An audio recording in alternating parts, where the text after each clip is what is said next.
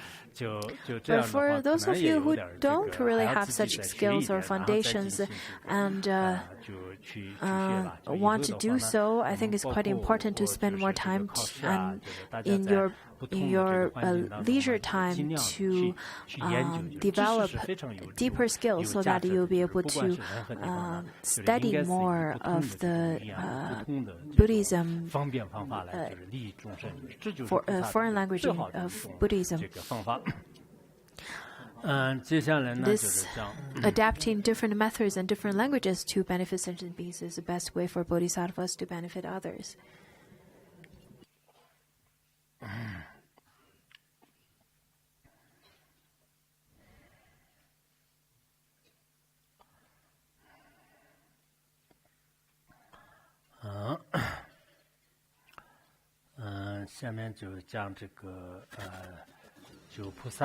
And then next verse, recognizing the affairs of hosts of Maras, and while seeming to go along with their activities, he uses wisdom and good skillful means so that he can manifest anything he wishes. So this is to use the skillful means to manifest in any types or manifesting any kind of forms and manifesting any kind of crowds. Maras has different manifestations.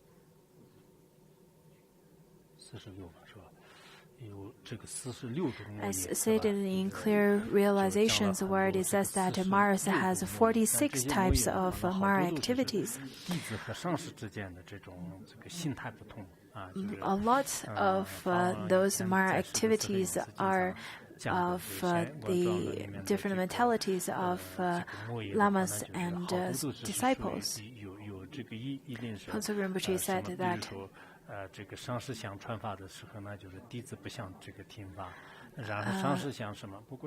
Ponzo Rinpoche gave examples before, as when the teacher wanted to teach but disciple don't want to listen and so on.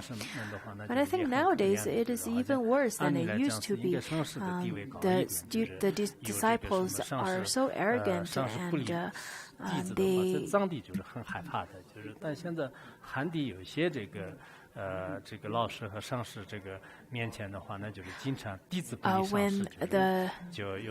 when the Lama do not talk to the students, in Tibetan area, the people would be rather very upset. But this is completely different now. The students nowadays would not talk to the teachers. I think this is really a kind of Mara activity. The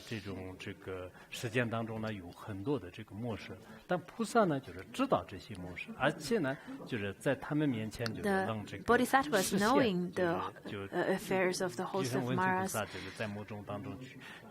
and would manifest, such as how Manjushri would manifest himself in front of the host of Maras through skillful means.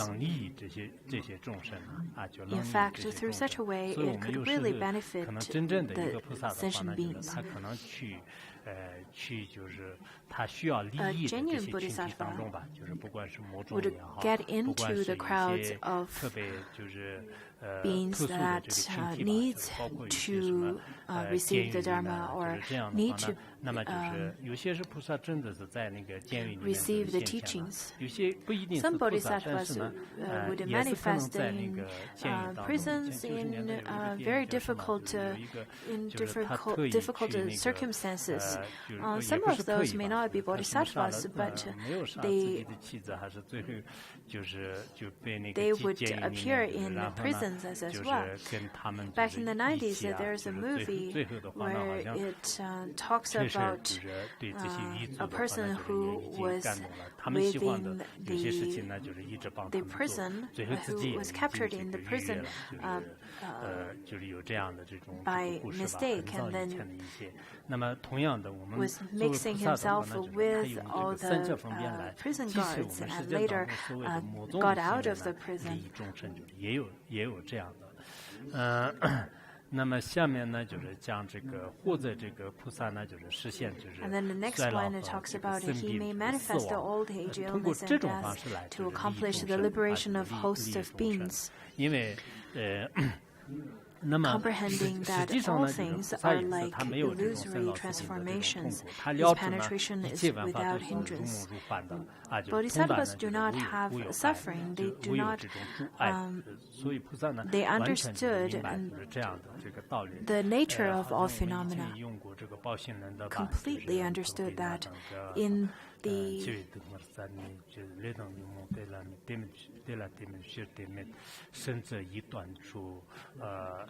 in the Uttara Tantra Shastra, where it says that the noble have eradicated the suffering of dying, falling ill, and aging at its foot, which is being born due to karma and afflictions, that there being no such cause, there is no such fruit. The Bodhisattva says they've already eradicated the karmas and the root. Therefore, there is no such.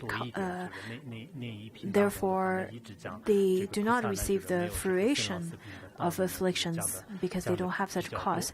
If we can start the teachings of Uttara Tantra Shastra, then we will be able to learn such teachings more. In more depth. Some of the bodhisattvas, they manifest themselves in a way that they're ill. Sometimes they manifest as aging and dying. Those are just skillful means of bodhisattvas. In the commentary of Vimalakirti, lots of them quoted the story of a person who's a king and a king of Bimbisara. Bimbisara is a very faithful disciple of the Buddha. His friend, the other king, he started off not being a Buddhist, but because of listening to lots of the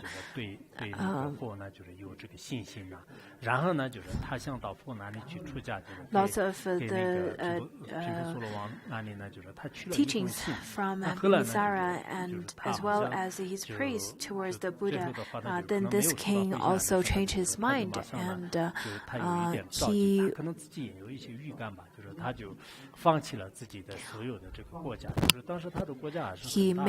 he wrote a letter to Bimbisara and asking whether if he could get ordained, but without receiving the reply, he may have had some kind of prediction of his death, but anyhow, he went into a city where he stayed overnight at a place. He couldn't wait to be ordained, therefore he shaved off his head. And the Buddha, through his miraculous powers, he saw that this king has only one day of life. Therefore, the Buddha manifested as an old bhikkhu and stayed at the same place as this king. Then they stayed over at the same place, and during their stay, the old bhikkhu, whom is the manifestation of the Buddha, was then giving the king the teaching of impermanence, saying that everything is impermanence, and everything is impermanent, and impermanence is suffering. And this king has a sharp faculty. Right away after hearing this teaching, he received the third fruition of Shravaka. And right after attending the third fruition, he then realized that the old bhikkhu is the Buddha. So it's quite important for you to be respectful to everyone. Otherwise, if you stay overnight at a hotel and you may be staying overnight with the manifestation of the Buddha. So this king started to repent in front of the Buddha because he felt that he was not respectful to the Buddha at the beginning. And then he begged the Buddha to ordain him and make him a monk. Then the Buddha said, but you don't have a bowl, a begging bowl, or the clothing to wear as a monk, therefore you should get it tomorrow. But the second day he went out in the village to find the begging bowl and clothing to become a monk, and during such a course he was attacked by an ox and died from the stab of the horn. And after his death, he was reborn in the celestial realm, and over there he attained arhathood.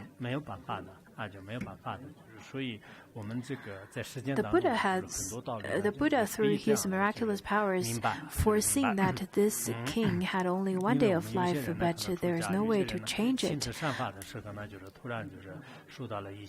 but only to benefit him through the teaching of the Dharma.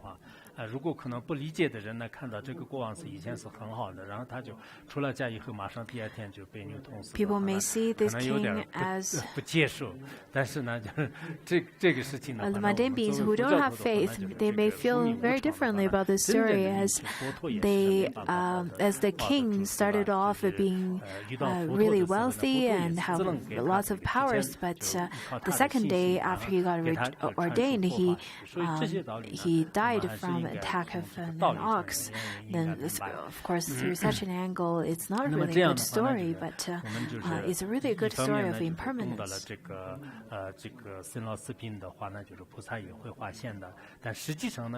Understanding the old age, illness, and death, the bodhisattvas would manifest in such a way to teach sentient beings.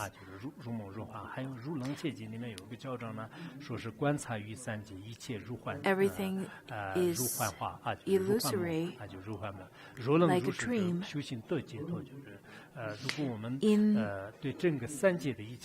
In the Lankavatara Sutra, where it says that all that in the three realms are as illusory as dreams, if one observes this and practice accordingly, liberation will be achieved. These kind of quotes are really profound, therefore you should spend some time to contemplate and think about it.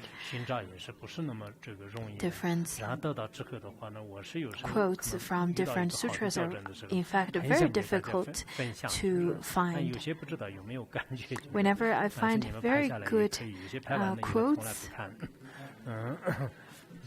I really want to share with you, but I'm not sure if you really value this. Sometimes you would take a picture of it, but never really scroll back and look at it anymore. Maybe at the beginning you take a picture out of curiosity, but then forget about it in your storage. This is exactly what I did. Just as when people go to different speeches, different performances, you would take photos because you were really touched, but never really look back at those photos. He may manifest the kalpa ending. He may manifest the kalpa ending conflagration in which heaven and earth are entirely inserated to the host of people who have conception of permanence. He illuminates the truth so that they understand impermanence. Earthquake, flooding, all of these natural disasters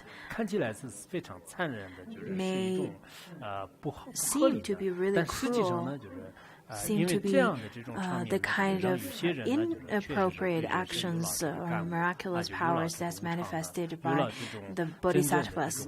But through this, it really taught people impermanence, taught people the changes, the law of changes in this world. So that people would truly feel what is impermanence. Or 怎么说啊？就是比如说这个房子这个起火了，所有的这个东西都全部烧完了，或者是你的这个人生当中遇到了一个特别特别不幸的一些无常的话，但这些呢，就是 or some kind of really unfortunate events that may happen in your life, see them as the manifestation of bodhisattvas, because in the mundane life where your life is so peaceful and going smoothly, you would never understand impermanence. You never really have develop the view of impermanence. In fact, lots of the monastics, the reason they got ordained is because they encountered some big troubles in their lives, and therefore they started to pursue the truth. One day when I was telling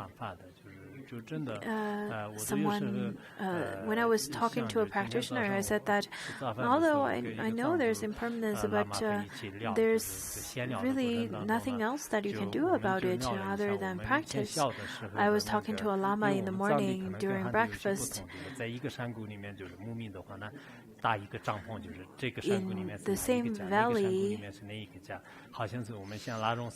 in different valleys, there are different people who would reside there, which is very different than people growing up in mainland.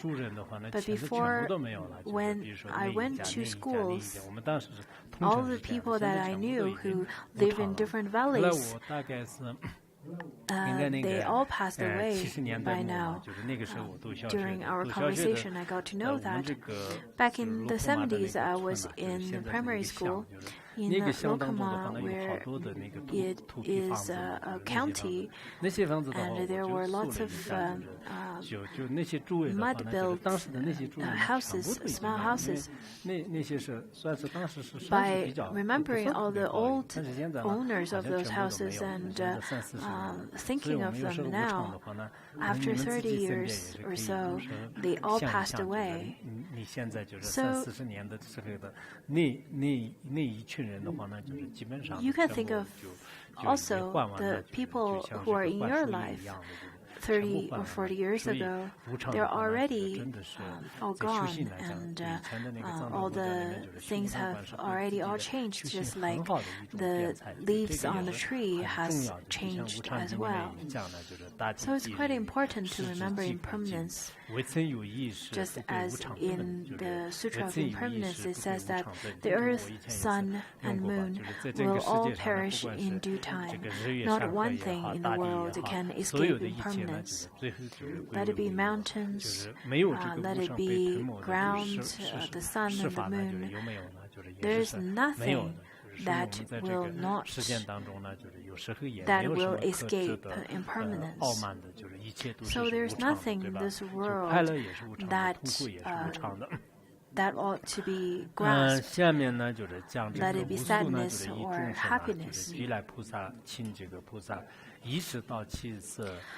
Innumerable kotis of sentient beings all come to request the Bodhisattva's assistance. Bodhisattva simultaneously goes to their homes and converts them so that they turn towards the path of Buddhahood. If you invite a Bodhisattva to your home to have a meal, and in fact, if everyone requests the Bodhisattva to have meals, the Bodhisattva would manifest themselves into different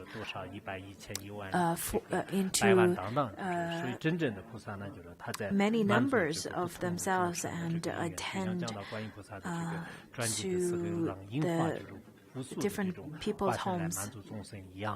所以这个无数的这些众生呢，就是请来菩萨 fulfill their wishes. 满足他们的话呢，就是菩萨也是就不单是满足他们，而且呢，就是对这些每一个众生 Not only to fulfill their 都会 wishes, 就最后呢，就是去入 but the Bodhisattva would also 然后 help all the 下面呢 sentient 就是 beings 像 to 那个 turn 经书啊，就是还有那个 towards the path of 经注 Buddhahood. 书还有这个工巧和这个一些那个技艺啊，就是那么这 Then 些 also, 信 the 自是 magical 饶以 arts 至 prohibited 的话 in 呢 the 就是它 scriptures, 可以 the various 通过 skills 这 and 个实 arts, 践的 he 这个 manifests 佛经 the 经典呢，或者实践的什 performance 么 of 吠陀 all 啊， these 就是 things 也有一 to 些 benefit 古 the 典 host 啊 of 还有一些 beings. 咒语 The 啊 different 还有一些工巧 Vedas, the 和艺术 different 啊等等 mantras, 就 the 是有各种 different 各样的 arts, 这种 different 形式来 skills, 这个 the 利益这个 Bodhisattvas 众 would 生， actually 各种各样 adapt 的 all 形象。 different 所以 types 我 of 们 methods 这个知 to 识的话呢， benefit 就 all 是实际 sentient 也 beings 是 through 不出 different 境的，就 appearances. 是除了这个佛道以外的话呢，就是 In 还有 fact, 很多 the, 很多的这 there 个 are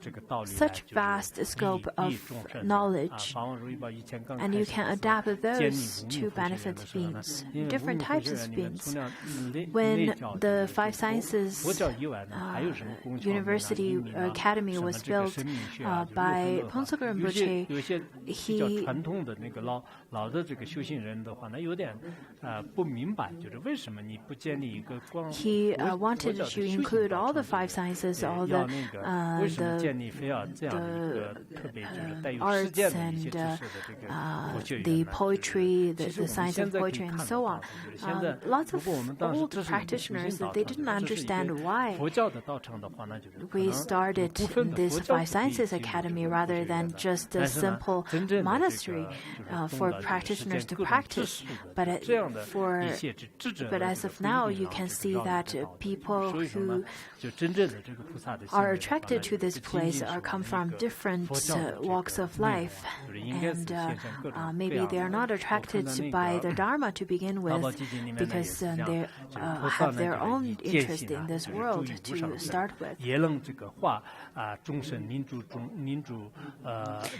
就是予以慈诚，就是意思就是说呢， In 就 the 是菩 Sutra 萨的 of 话呢， Heap 就 of 是他 Jewels, 自 where 己 it 呢 says that 就是应该有 with 一 an 个非常 unshakable 这个 mind, 坚 the 定的广 Bodhisattvas 大的这样的 abide 这个智 in 慧。 the 然后呢，以 unsurpassable 这种 vehicle 方式来 and 让众 instruct 生 the 有所 sentient 度 beings, 化， helping 还有 them 呢，就是 abide 教导 in the 什么这 vehicle 个 as 经书 well. 啊、文章语句啊，还有这个文 And 诵 the 和 meaning of each sentence, 学 each 术， volume, 也就 each 是说 chapter 现 in 在 the 的这个 sutra, 天文地理。 writing, 那么用 eulogy, 这种方式就是 mathematics, 全部 and 都通达，就是 astrology, 最后的 they 话 have 呢，那么怜 perfect 悯众生就是这 mastery 个 of all of 在于 them, 这个世界当中， exceeding 就是意思 ordinary 就是说 beings 呢， in 这 this 个菩萨 world. 呢，就完全是就是以悲悯众生的这个心体呢，就是利于这个世界呢。 Out 这 of 是 great 我 compassion, 们这 they 个 would 这里 use 面 all 的这个 different 教导呢， methods 也是 to 很温和的，就 benefit 是作为 this 菩萨的 world. 话呢，就是他还是怜悯众生的缘 And 故呢， they 就 would 是 take 经 birth 常 in 呢， this 就是 world 生在这 in 个 such 事 a 件 way 当中。我 to 们呢，可能 benefit 是 all. 不是经 So 常这个 the 生在事件 Bodhisattvas 当中吧，就是我们可能是逃避这个事件当中， often 尤 take 其是 birth 我们佛教 to 徒呢， in this world to benefit 很多 beings. 道友的话呢， But it 现 seems 在那 that 个 nowadays what people do 大乘 is 佛 to 教 run 越 away 来 from 越 this 学习以 world. 后的话呢，越来越像自己那个 As I said the other day, lots of Mahayana practitioners, the more Mahayana they learn, the smaller of a room or a temple they go to.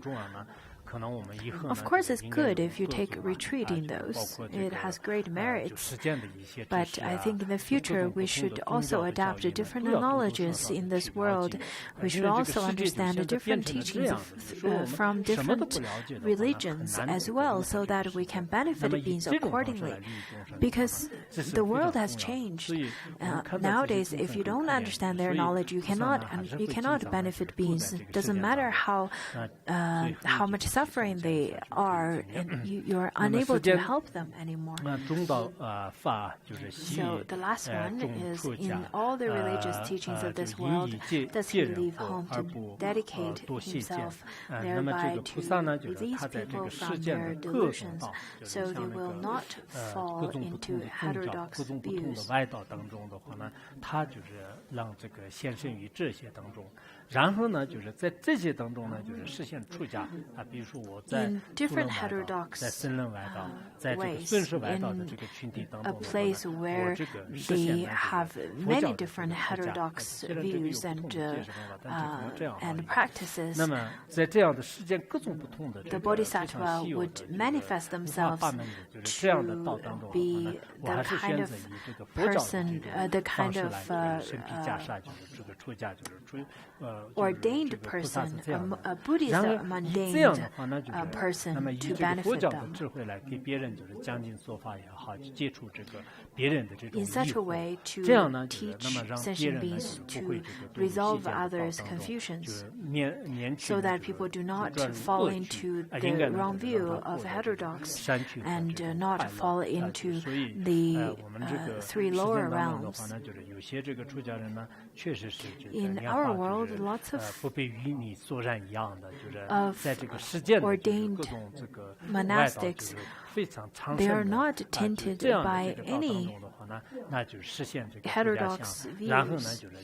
Doesn't matter where they are. Maybe some places where heterodox view is so popular, but they would persist and stay at that place to teach Buddhism, to teach the right view, to teach the Mahayana compassion, Mahayana wisdom, and to teach the pure precepts. And through such teachings and through their persistence, they can attract people from different paths.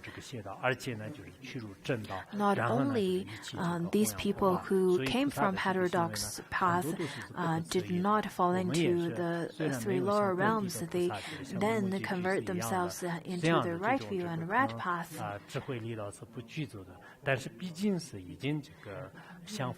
Maybe we don't have such power of Vimalakirti, but since we've already made great aspiration in front of bodhisattvas and Buddhas, and we've already made ourselves the follower of Buddhas and bodhisattvas, then however the Buddhas and bodhisattvas would use their skillful means and wisdom to benefit sentient beings, so we should also follow their footsteps.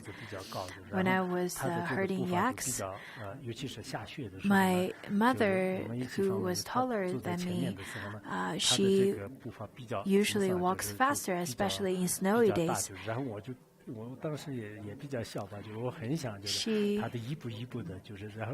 She walks fast, and her footsteps are imprinted on the snow. And because I was young and very little at that time, therefore I cannot step into her footprints. So what I did was trying to jump into her footprints.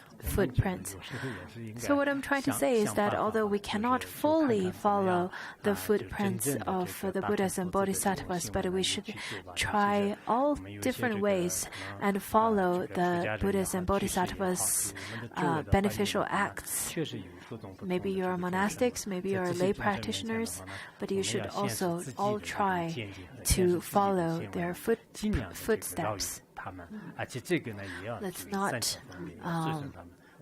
Let's benefit the sentient beings around us with skillful means, and we'll stop here today.